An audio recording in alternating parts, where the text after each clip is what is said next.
Hey, church leaders, welcome to the Slingshot Group podcast. I'm your host, Tim Foote, CEO of Slingshot Group, where we help you build remarkable teams and healthy culture through staffing and coaching.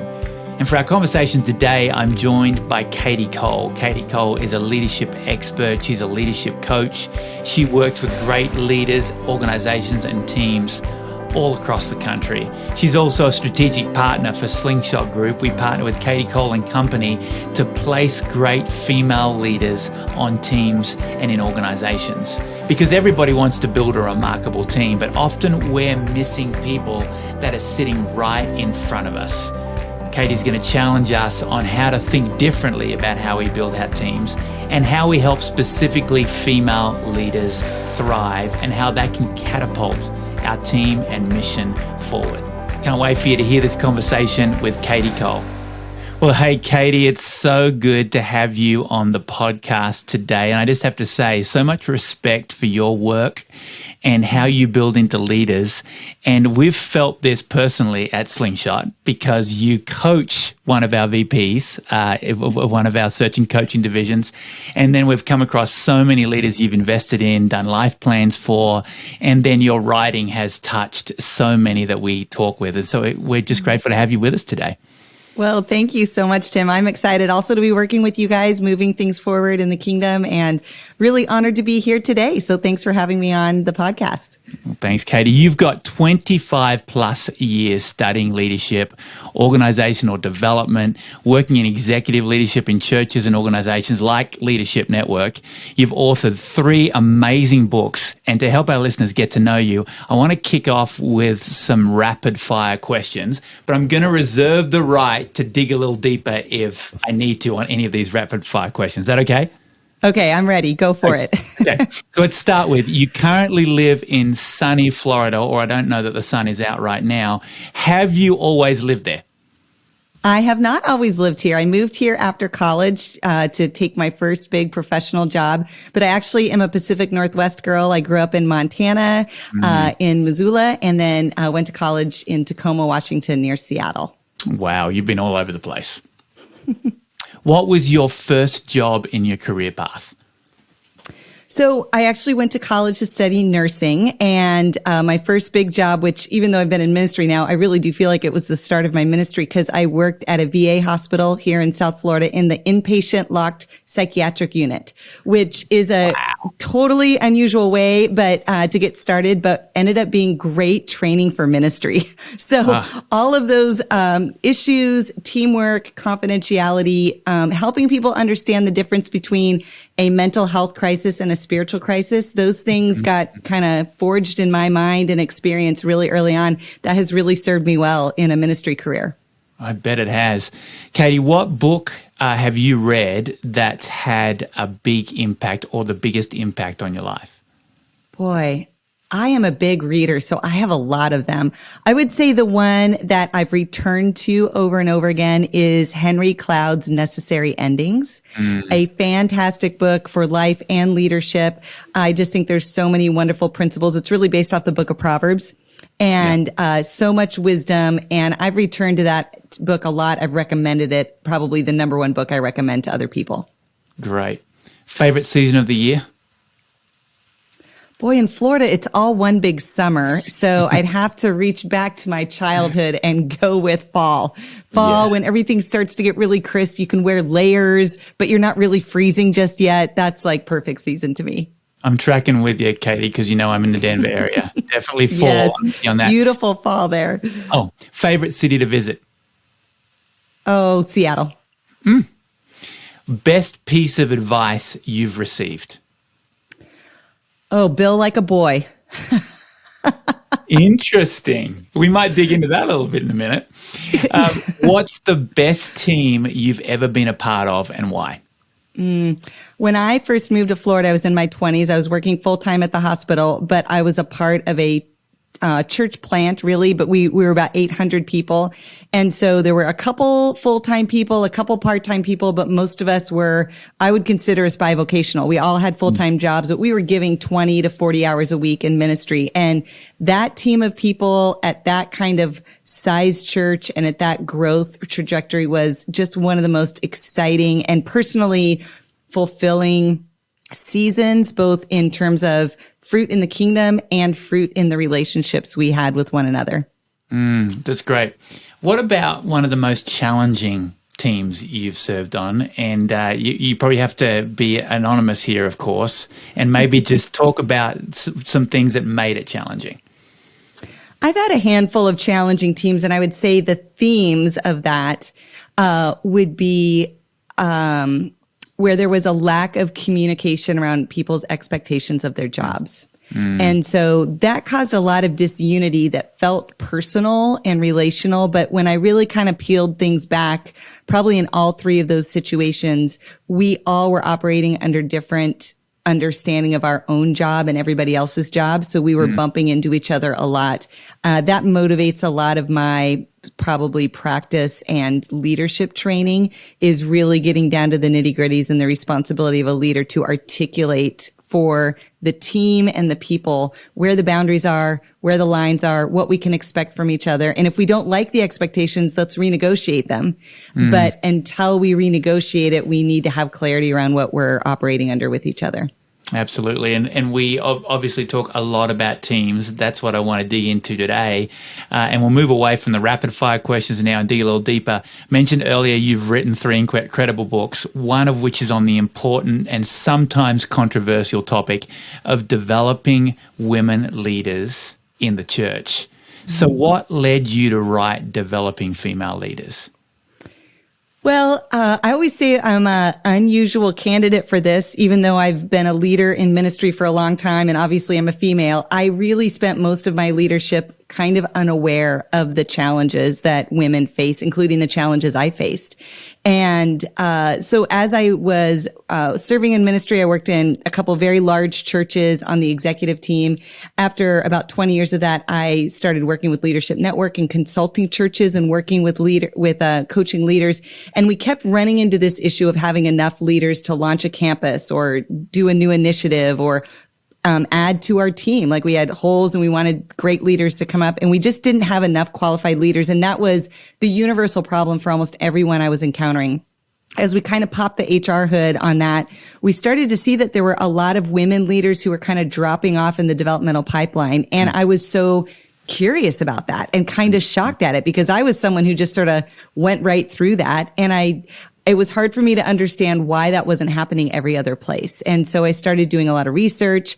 I ended up kind of creating some best practices. And in the midst of that, connected with a publisher kind of randomly. It was a total God story, but ended up turning it into a book. And then things have kind of taken off from there. So as we dig into this topic, as part of building healthy teams and gender equity on teams, talk about some of the tensions that we obviously face but need to be called out surrounding this topic. Well, this is a hot topic. It's very emotionally charged. People have deep theological beliefs about it that differ from one another. I call it a secondary theological issue. So we have primary issues, which have to do around Christ and the virgin birth and how you get to heaven. And we should all be agreeing as Christians on those. But this is a secondary issue, which means we have people who really love God and really know their Bible disagree about this. And one of the challenges with this topic is that I think we've fallen into a trap of feeling like there are only two choices. We're either like for women all the way, or we're kind of against women and want to put them in their place. And it has a real sort of us versus them binary choice to it. I really don't think that the topic is like that. In fact, in the book, I try to make a case that we actually are more of on a spectrum than we realize, that there are some very strong complementarians and there are some mild complementarians. There are strong egalitarians or progressive people, more mild. There's some crossover folks. And knowing where you are on the spectrum can really help us as a team articulate our theology, and then once again, give clear expectations to our teams of how we want to see that culture move forward. And unfortunately, what we found in our research is that really wherever you're at on the spectrum, whether you have really strong opinions about women in leadership and roles they're not welcome to fill, or whether you have really strong opinions that women should be able to fill any role, we're generally bad at supporting female leaders all across the board. It was probably my biggest surprise in the research is that theology had almost nothing to do with how well women were thriving in leadership roles in the church. And so I think understanding what we believe and then really making sure our culture reflects that is the number one thing all of us can do to make sure we're maximizing all the gifts that God has chosen to bring to our church and to follow our leadership. It's interesting, Kadi. You know, I'm obviously from another culture, and when I arrived in the US, it was surprising to me how big an issue this was. And I think it had to do a little bit with my family of origin because I had a working mum. She was an incredible leader. I've learned a lot about leadership from her. Two older sisters that were great leaders also. And also worked in a church in Sydney where it wasn't a big topic either and women served in leadership. Talk about where we get stuck in ministry in the US on the theological issue, and how that stops us moving forward and how you suggest we do move past that. Well, I think first and foremost, I always want to remind everyone when I'm talking about this that I don't have a theological horse in this race. I've actually grown up in very conservative environments. I've served in conservative environments. I've served in more progressive environments. I was on staff and high leadership in a church that went from one side of the spectrum to the other. So I've had really amazing personal experiences in all of those areas. And my background is leadership, not theology. And so I'm going to let other people have the debate on the theological issue. For me, for me, I'm more interested in what we're doing with the leadership side of it. And like I said, we found that no matter where you're at on the theological spectrum, where you stood theologically, the area of the country that your church was in, the size of your church, the type of ministry that you ran, none of that really had any indication to how well women were working and thriving in their ministry leadership. What it came down to were the individual practices of the leader and the types of cultures we are creating. So those of us in leadership, my personal practices and habits, and then the type of culture I'm creating on my team or in my church, that had the biggest indication. And so that's really the place that I think we have the most ground to cover. And one of the most important pieces of that is realizing that women who you would want in ministry leadership. So I'm not talking about, a 20-year-old who just graduated from college and is all, gung ho and hasn't really experienced very much yet. Like, she's great. I want you to do something great with her. But the people you would actually put as a ministry director that you would send on a launch team to launch a new campus, someone you would invite to be over a major department or on the executive team, those aren't brand new leaders who are just coming up. Those are seasoned leaders, mature females, women who have been in your church a long time, who know your culture. You've seen them flourish in leadership. You trust them. They trust you. Those are the people that we're going to put in higher level leadership roles. And those women know that this is an issue. And when we don't have a lot of clarity around it, what I like to say is, let's just say your theological line is at like a 7. Well, if they don't know that, if it's not clear, if it's not articulated, if we aren't explaining what that means in our culture, whatever 7 means to you, most women are pretty sure it's going to land around a 5. Maybe a 4 or 5. That's generally what the culture will tell her she's allowed to lead in. So she's going to choose to lead at about a level 3. Because for women, stepping over that line of what we're allowed to lead in is almost the worst thing we can do to sabotage our own leadership, is to overstep what's been allowed to us. And so most godly women who have been around church for a while, again, the women you want in leadership, are going to go way below that. And that difference between a 3 and a 7, I mean, that is your next campus. That is the movement of your ministry. That's a whole new small group launch. That's a whole new initiative. There is a lot you can do with that potential, never having to change your theological view. It's just sitting there dormant. And it takes us as leaders the time and attention and the skill to articulate our beliefs and spell it out for our leadership teams what that actually means. So let me give you an example. I worked with a really large multi-site church that most people would know about, and they were trying to do better with this. They knew that there were probably some issues, but in the senior pastor's mind, it's super clear they're a part of a denomination that's very uber clear on their view of women. And in his mind, it's a no-brainer. And so they invited me to come in for a day to spend with their staff, and we did an all-staff meeting. And they did what I recommend, which is, hey, why don't you and I, senior pastor and I, go up and you talk about your position of women, and then let me ask you questions of what that actually means. And so he reads his position. It was a fairly conservative role. So women were not allowed to be senior pastors or elders, but pretty much everything else. So I said, does that mean a woman could lead a small group? And he looked at me just so confused, and he's like, well, yes. He thinks this is a ridiculous question. I say, what if a woman were to meet a man at the prayer altar or in the lobby, and he's not a Christian? Can she pray with him to receive Christ? And he's like, well, yes. What if a woman is the leader of the greeter team and there are men also on her team? Can she give the information for the team meeting and also close in prayer, or does she need to defer to a man to do that? And he thinks I'm being crazy asking these ridiculous questions. And afterwards, 60% of his staff are women. They're coming up with tears in their eyes and saying, I had no idea I could lead a small group. I had no idea I was allowed to pray out loud in front of the men on my team. I had no idea I could lead someone to Christ by myself. See, women are sometimes in our cultures, when we're really loud about the roles we don't want women to take, we're really soft on the hundreds of roles we do invite women to take. And I want to see us reverse that. Why not be the loudest about the 150 roles we do want women to take, and then talk every once in a while about maybe the 2 roles, which I would say most men shouldn't be in those 2 roles either. So there's a lot of people who don't qualify for that. So just shifting our culture, shifting the dialogue, and being more expressive about what we want for women and from women when they're a part of our covenant relationship in churches. Kadi, that's really interesting when you talk about those women coming up to you with tears in their eyes, not realizing that, which brings me to another question, which is, what are the questions that leaders need to be asking themselves around this topic? Is there permission that needs to be given? What are those questions they should be asking? Well, one of the easiest and best questions to ask is, who's missing? When I look out at a congregation or a neighborhood, in church where we oftentimes look at the 1 mile radius, 3 mile, 5 mile. I'm like, you can even go all the way out to a 5 or 10 mile radius if you want. That's the drive time you're looking for. What is that culture made of? And are those people on your leadership team? And I would say this is true for every ministry. So no matter what team you're leading, the usher team, you're the senior pastor, you're leading children's ministry.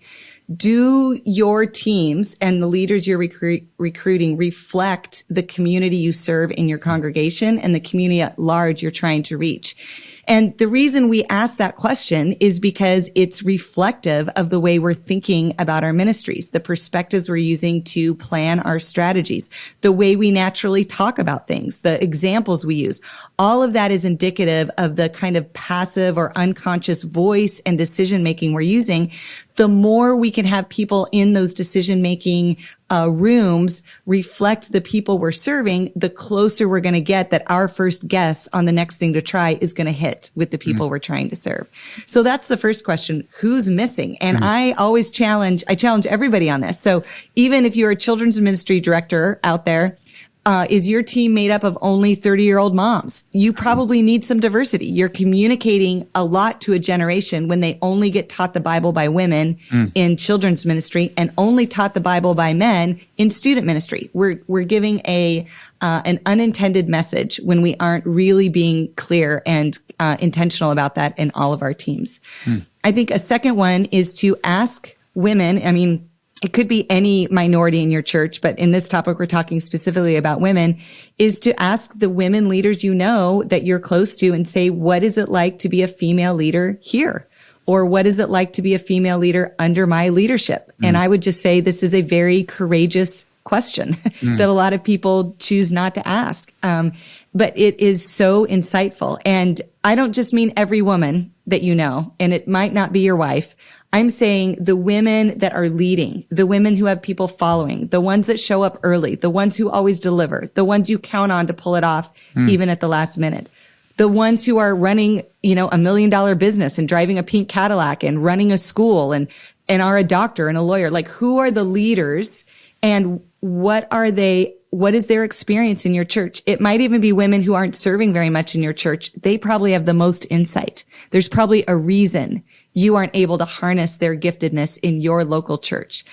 I would encourage you to ask that question. What's it like and how can we do better? Yeah, Katie, it was interesting for me personally back in my local church ministry days when I went part-time because my work outside the church was growing, gave up my executive team seat and was determined for a young female leader to replace me. And we brought one in. And for me to see the organization through her eyes was really illuminating personally. And then over the years, I'm so grateful for the leadership role models I've had, some of whom have been women. And then also now at Slingshot, in our executive team room, at our exec table, half are women. And there have been times when I've needed to lob forward, as we say at Slingshot, to say, hey, imagine this. Imagine being able to grow this way in your leadership. Because I see a trend sometimes that there's more doing than thinking, doing than leading, which brings me to your concept of the sticky floor. I love when you wrote, the glass ceiling is one thing, but the sticky floor is often just as limiting, especially in ministry circles. These are the attitudes and learned behaviors that women do to themselves that keep them from growing in their leadership abilities and opportunities for advancement. Talk about that. Yeah, so the sticky floor is very powerful and really important for us to keep in mind. So there's a piece of research I talk in that chapter of the book about how men and women apply for jobs or promotions or even volunteer opportunities completely differently. This is so pertinent to the kind of work that you and your team do, Tim, because women, when a guy looks at a job description and he reads through everything, when he feels confident of about 60% of what's on the job description, he will apply for the job. He kind of figures he'll get it. When he does get the job, he's like, I'm going to crush this job. If I don't know what I'm doing, I'll Google it or I'll call my dad or I'll fake it till I make it, but I'm going to figure this thing out. When women, however, look at a new opportunity, a job description for something new or a new job or promotion, she looks at it totally differently. She reads through, and unless she feels confident of 100% of what's on the job description, she won't apply for the job. She doesn't even put her name in the hat. She decides for the team that she is not qualified. And I might add, she wants to be good at 100% on the first day. Very high levels of perfectionism in most female leaders. And that mindset, that sticky floor kind of thought process that says, I probably am not who they're looking for. I don't think I really have the qualifications. I know it said suggested education. I don't have that. They probably mean that's what they actually want. They take themselves out of the opportunity instead of giving the leaders the opportunity to decide for them. Part of that is because they don't want to embarrass themselves. Part of it is they fear what rejection would mean. But as leaders, like taking risk, applying for things, that's a part of how we build our stamina. That's a part of how we build our thick skin. It's a part of how we grow in leadership. And I just want to remind all the women out there who are thinking, I do that to myself. When you apply for a new job, it's actually new on purpose. There's no way you can be good at it from the first day. You've never done this job before. Right. And so one of the things that's important with that sticky floor for all of us as leaders, whether you're talking to yourself as a female or minority leader, or whether you are recruiting for a role, is to reach beyond that sticky floor and have a different kind of conversation with women that says, hey, we've got this job opening, and let me tell you why I want you to apply for this job. I'm not guaranteeing you're going to get it. You're not necessarily, offering a job to someone, but you're saying, first of all, just applying is great experience. We want to know you better. It's good for you to get in there and let's have a conversation. Secondly, you're already doing 5 of the 10 things. You might not realize it, but you're already doing that. And we will give you 6 months to learn this job.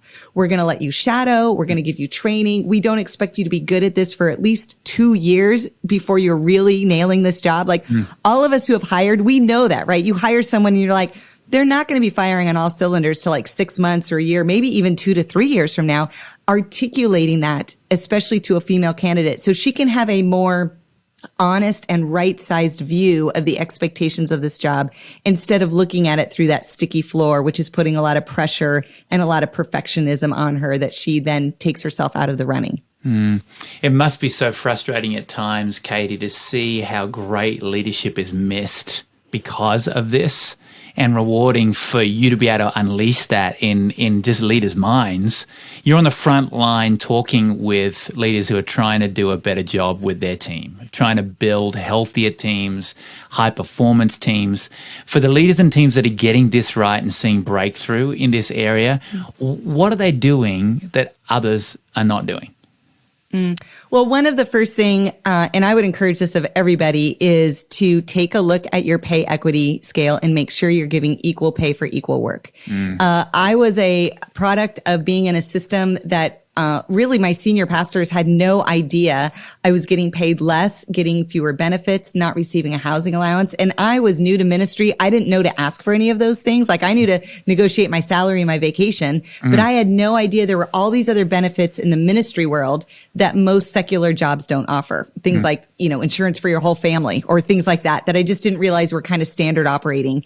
And so when you sort of take a look at your HR structures and your pay scales, you can really get a look at, are we paying people equal? And I would say, especially if you tend to be in a culture that titles women differently, so you might have a pastor of student ministries and a children's director, that would be a red flag for me to double check that even closer, to make sure that we aren't offering, quote, pastoral ministries. And the HR clerk down the line somewhere is giving all these ministries to a pastor, a student pastor who's overseeing, at a campus, he's got 25 kids, which is great.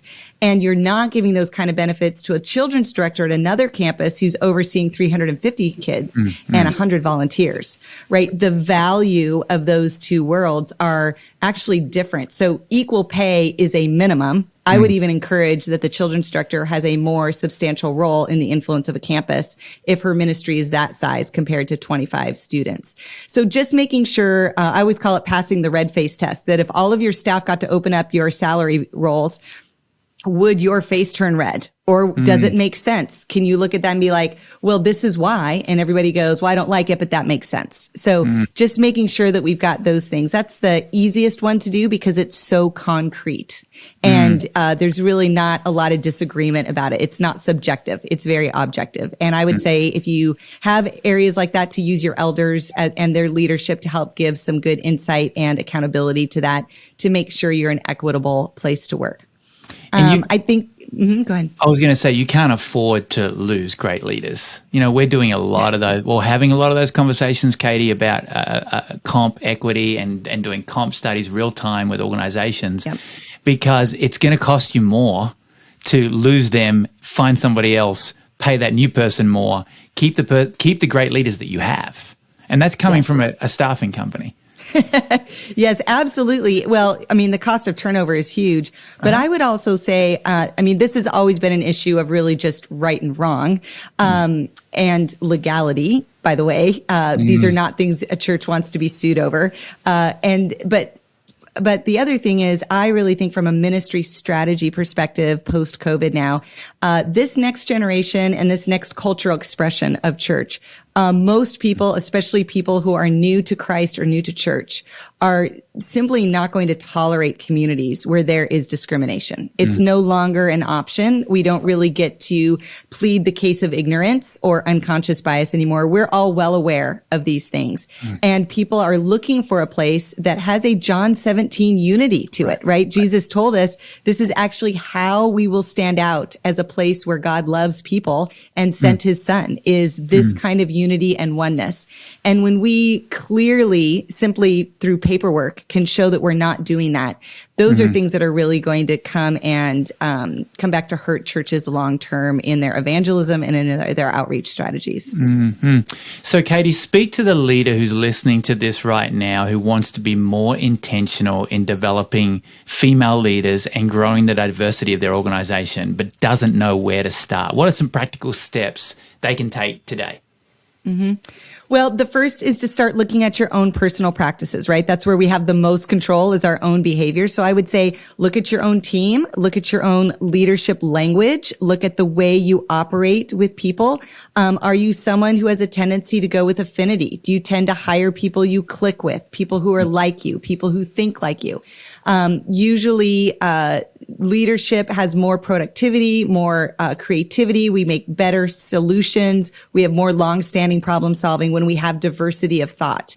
And I see this a lot in the church world we lean into chemistry more than we lean into diversity, almost to our own leadership peril. And so if you have a lot of agreement and oneness on your team when you're, quote, collaborating, I would say I would probably look at that with a little suspicion and wonder, do I have all the people I need at this table? Do I have all the spiritual gifts represented? Do I have different genders? Do I have different ages? All of that can really make a difference. And it may not be the volunteer team or the staff team, but you as a leader can start asking questions of other people. You can read authors who are from different backgrounds than you. You can get insight from people who see the world from a different vantage point. That increases your leadership capacity. And then one of the other things that you can do on a real personal level is challenge yourself in your own friendship and what you consider community in the body. Does your community look and think and act a lot like you? Do you buy the same kinds of things? Do you shop at the same kinds of stores? Do you have the same kinds of tastes? Do you all think the same things are funny? It's not as much, it sometimes isn't as enjoyable to cross the diversity bridge, but our friendships influence greatly our work. And so if we want to get better at diversity in our workplaces and in our churches, we have to get better at diversity in our own personal lives. And so what can we all do to bridge the gap, to speak to the neighbor, to invite over the parents of a friend of our children who has a different background than us? What can we do to start expanding our own network and push through the awkwardness to become proficient, have a cultural IQ that allows us to be able to navigate a variety of different perspectives, a variety of different people, to be able to navigate the real body of Christ so that we can gain all that God has for us in this experience of being alive together at this time and place in history. Yeah, it's great to hear you talking about diversity around the table. You know, I've learned, Katie, over the years to have that tension in the room, to embrace that tension, healthy tension, not unhealthy tension. And sometimes we'll hear hiring managers focusing on the hang factor test. And that's not the right approach, right? This is people who we want to hang out with. Yeah, do I want to go on vacation with them? We want to hang with. Yes. Yeah. I would say that's a great thing, yes, to have in your personal life when you go on vacation. But at work, we do other things. We're trying to make great decisions. We're trying to do great ministry. We're trying to push the kingdom forward. That's going to create some conflict. That's going to need some collaboration. We're going to have to be able to sharpen each other in the process. That's probably a better vision than the hang out and have lunch together. I'm sure a conversation you're having like us is, do you want to hire the person you want or do you want to hire the person you need? And you need an outside voice to point that out. Katie, you referred to, I guess, this iteration of church in today's cultural moment. It's an incredibly stressful time to lead at any capacity, and it doesn't feel like it's going to change anytime soon. There's minefields we're constantly having to navigate, especially as we support leaders. I recently read an article you shared about why men and women handle stress differently and the difference it's making in their leadership. What insights are you discovering about the differences of how we respond to stress? Yeah, so I did some research because I was really fascinated by the studies that were coming out post-pandemic about how female leaders of business and governments fared better than male leaders. And for me, my goal is not for women to take over the world. I think that's actually the opposite of what we're trying to do. I think we want men and women to lead together and harness our giftedness together. That's my goal. And so I'm curious of any time we side one gender against the other or one is better than the other. So I was really curious about these studies, partly because we almost never see women outpacing men and things like this. And so I was like, what is happening and why would that be? And the research I stumbled upon, which I found really fascinating, is that how men and women handle stress and sort of our knee-jerk reaction to stress is very, very different. And it's been a little bit of a underutilized study because in the first 100 years of studying stress in humans, we've almost always kind of collectively as a scientific community studied men. It started with male rats. It moved to primarily male human subjects. And not until the year 2000 did people start studying women and stress and looking at it differently. So it's relatively new science. And what we found is that fight or flight modality tends to be a more masculine approach to crisis. So, and I think we all know that. And I think even as a woman, I'm like, I can see myself fighting or flighting. But I will say I didn't really truly resonate with it. I just was looking for it in my own life. And then this study talked about how women, when faced with stress, tend to not do fight or flight. They tend to do what's called, tend and befriend. Tend and befriend. And it comes more to the maternal instinct, which is to tend to my children and befriend my other women who are also tending to their children. So if you think of, if we were to kind of go back in time, and this is probably not a real good Christian viewpoint, but we're in the caves and, there's an attack by the lions and the men go out and fight the lions and the women hunker in the cave and tend to their children and connect with one another. So when the men get slaughtered out there, women collect together, they share resources, they watch each other's kids. So, they go off in pairs. It's more of a togetherness. Now, when we look at something like a global health crisis, again, I'm a registered nurse. And so for me, I'm looking even at that very differently. Fight or flight tends to, we're going to fight this disease. We're going to, or we're going to hunker at home and not come out. That tends to be a fight or flight mode. And I think we saw a lot of those examples, really extreme examples of we're going to stay open as a church and we're not going to mask, or we're going to only mask and not do anything. Tend and befriend, again, females who operated in that stress level, they tended to give education. They tended to give a lot of, if you look especially at countries who were led by women, a lot of instruction about masks, a lot of things that helped families cope together, a lot of ways of neighboring that were safe, a lot of communal projects. In fact, even as I worked with churches during the pandemic, a lot of men had it was a challenging time for all leaders. Many women leaders, again, most of us aren't preaching, so we didn't lose our live audience. Most of us didn't get a lot of applause or feedback. So there wasn't a lot of difference for us in our ministry. They got to work. They community outreaches, food. They did online small groups. They were already kind of in this tend and befriend area, and it helped churches really come together and connect. And so those differences, I think we saw really elicit. And the case I was making in the article is we need both because we face different kind of challenges. And so when we have both of those at the table, and the research has yet to be shown for churches, but my hunch is in just the qualitative data I've been collecting, those churches who used both fight or flight and tend and befriend came through the pandemic much stronger. Some are even thriving at this point because they used both. It wasn't that one was better than the other, but we needed both for different parts of what we experienced together. And so that's just one other example. And I think we're going to continue to see better research and ways that we as leaders can make sure we're accessing all the giftedness and even all the stress responses that God built into us in order to be able to lead together well. Diversity of thought and diversity of approach is why diversity is needed on teams. And also the innovative approach that we've needed coming out of 2020 into 21, now 22, what's going to happen in 23. What are your thoughts on what's important now as far as teams in the local church, what we need to be thinking about? Well, I mentioned collaboration a couple times earlier. I think it's important to remember that even in collaboration, consensus is not the goal. Collaboration is about stimulating ideas. It's about sharpening each other. It's about the collective and having a more powerful brainstorming capacity than we have on ourselves or even one-on-one. I think that kind of collaboration is going to be even more important moving forward because we're entering a time where the church experience that's going to be thriving in 50 to 100 of years from now probably isn't in existence right now.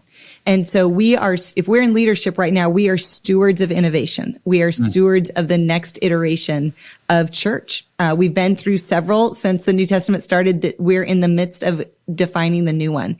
And so if we can think of ourselves more as stewards of the environment in which the new innovative ideas will emerge, there's a keeping of the old to sustain us, but there's also space for the new. And that tension is a new skill for many leaders, especially many higher level leaders who are used to having a singular vision. I think in the church world, we've probably been a little too obsessed with our one goal and our one one customer and our one thing we're going to do. I think when we're stewarding innovation, it's about the both and together. So it's not, are we a online church or a brick and mortar church? It's how are we both? And how are we both integrated? I don't go to Target and shop and not use my app. I actually use it as I'm shopping. I order things online and I go pick it up. I don't ever think now I'm on online Target and now I'm on in-person Target. It's just Target to me, whether it's on my laptop, on my phone, in store. We need to think more collaboratively, even with our strategies. It's not, do we emphasize Sunday morning or small groups or outreach? It's the integration of all of those. And so innovation really comes through integrative thinking. And that's what we need to steward. And the foundation of that is basic human collaboration. I think it's cultural change too, Katie. You and I are both Gen Xers, and leading millennials and now Gen Z, collaboration is their brand of leadership. Speaking of collaboration, innovation, diversity of thought, I don't want to miss this because this was big for me as you helped us as a company think through diversity on our teams and how we grow our teams and build our teams as we serve other teams. You talked about how when thinking about diversity, don't just think about one. Unpack that a little bit for us. Well, I think sometimes we have to start with getting one person on the team or one door open. But the research really tells us that diversity of thought and where we get the benefits of diversity on our teams is when we have 30 to 40% of who is on our team is not like the others. So if you have a team of 10 people and they're all, middle-aged white men, let's just say, for example, you want 3 to 4 of those people to not be that majority. So they could be a couple of women. It could be an older person, a younger person. You don't need 50% of everything in your church to have diversity, but you do need at least 30 to 40% to not be the majority thinking. And that's where you get the benefit. So as you start adding people to your team, there is a lot of power in adding 2 people at the same time, where it's not just one person, kind of the odd man out or odd woman out, as you might say, but being able to really make sure you're moving towards those diversity goals and not just stopping at one, which really can fall into that kind of tokenism mentality, which again, if you can only do one today, I would start with one. I just wouldn't stop there. That's so helpful. Katie, you always give us so much to think about, things to work on, next steps to take. Is there anything else you would encourage leaders with? Well, I just want to acknowledge it is a really challenging time right now. I'm so grateful for all the people, both men and women, who have stayed in the game and who are engaging in this sort of middle ground, messy middle, where it seems like no matter what you do, it's not quite right for everybody that you're trying to please. It is a challenging time. I just want to encourage you, any step you're making towards people and towards asking questions and learning to become better is almost always going to be well received. And so even in this topic, with all the other things you have going on, it's a great time to just continue pushing forward and asking the questions of how we can do better, of how we can be more Christ-like in our approach. And for those women who are out there, I just want to encourage you to stay in the game. It matters that you show up. I remember going to work sometimes just going like, Lord, as long as I don't get fired today, do something good with this. Like, it is not always easy when you are the first or the only, but your presence, your very presence makes a difference. And so please don't let that sticky floor take over and pull yourself out of the opportunity. Stay in until God moves you on to something else.